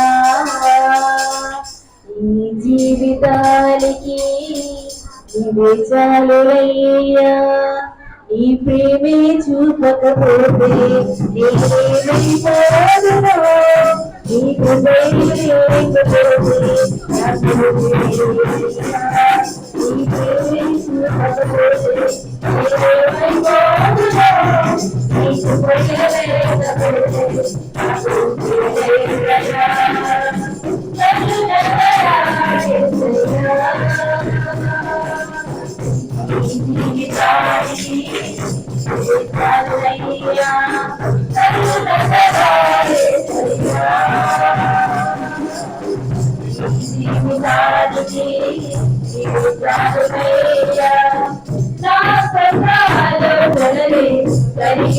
లేకపోతే నీకు కలిగిన నాకు లాభమాయను, నా సొంత ఆలోచనలే కలిగించెను నష్టము. నీకు కలిగిన ఆలోచనలే నాకు లాభమాయను. ఆలోచన నీ ఆలోచనలే నాకు క్షేమమయ్యా.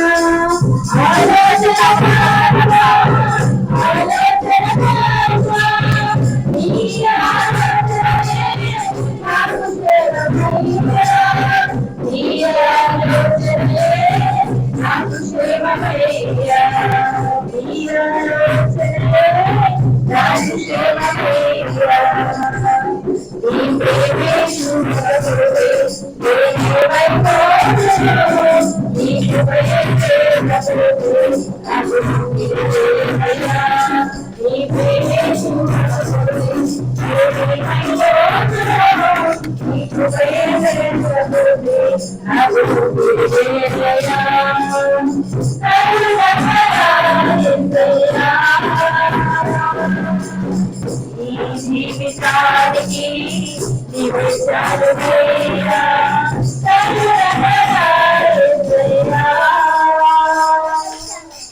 జీవితానికి నువ్వు చాలునయ్యా.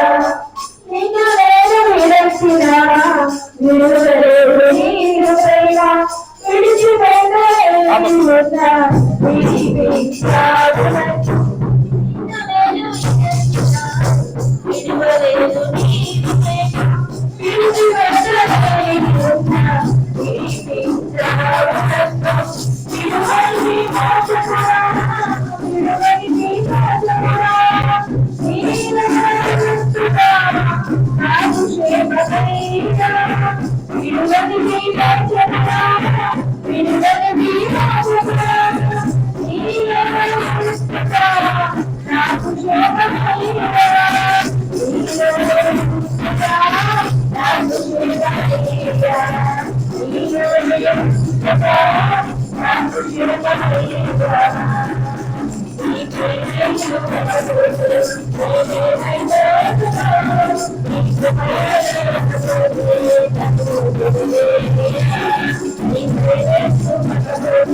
మంచిదండి, ముగించుకుందామండి.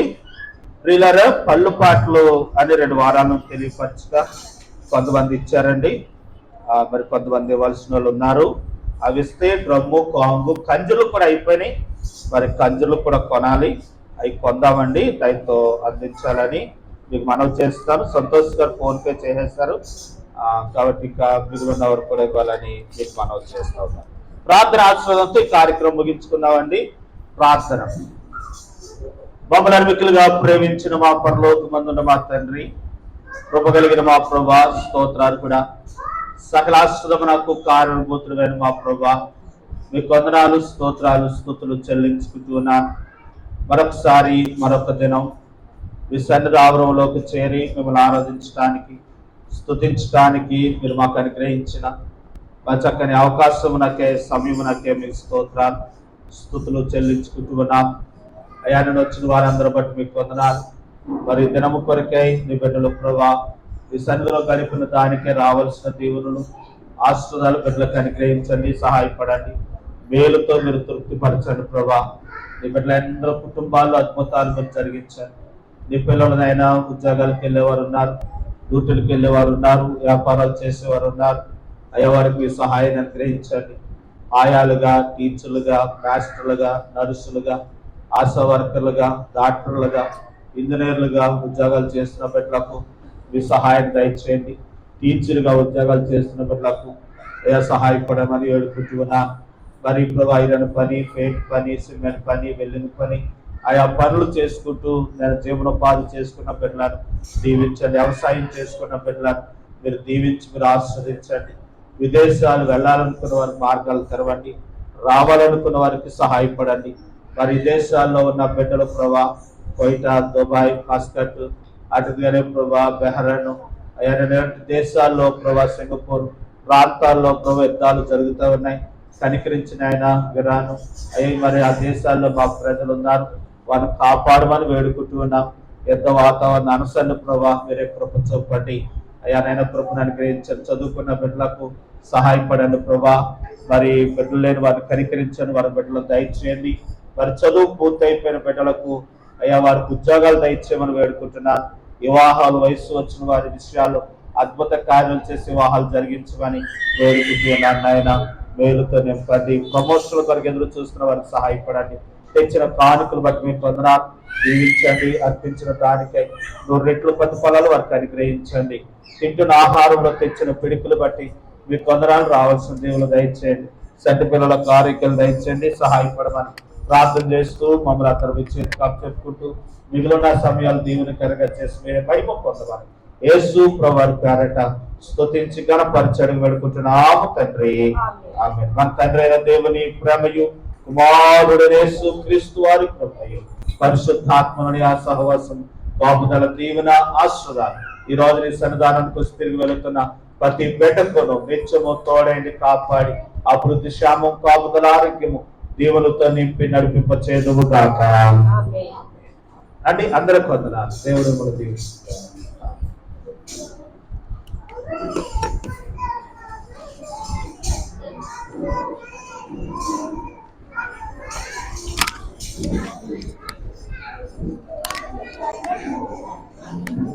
రామా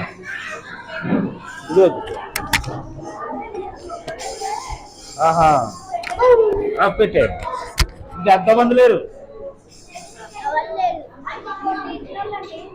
టిక్లు ఎత్తేసామంటే ఇచ్చేసారు కదా. ఎంతో మంది లేరు కదా, చెప్పేసి వాళ్ళకి.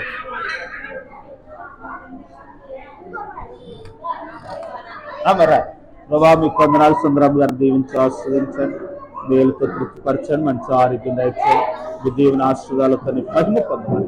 యేసునామమున ప్రార్థిస్తున్నాం.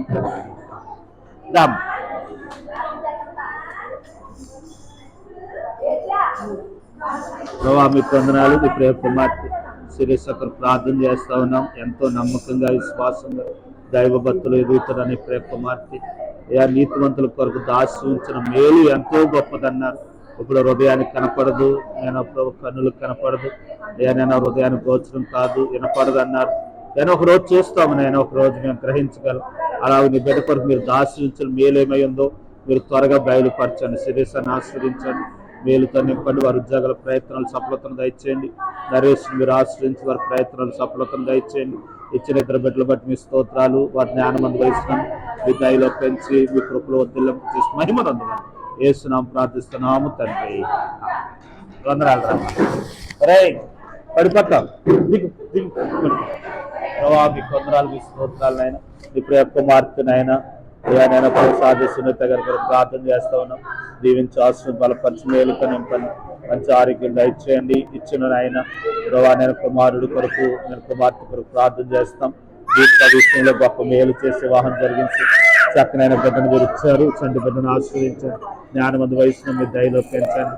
మంచి ప్రయోజకుడిగా ఘనత కీర్తి తెచ్చే బిడ్డగా మీరు చేయండి. సాధ్య సునీత గారు వారి ఉద్యోగంలో తోడుకునండి, భర్తను సంపూర్ణంగా మార్చినందుకే నీకు వందనాలు. మీ కృప వరకు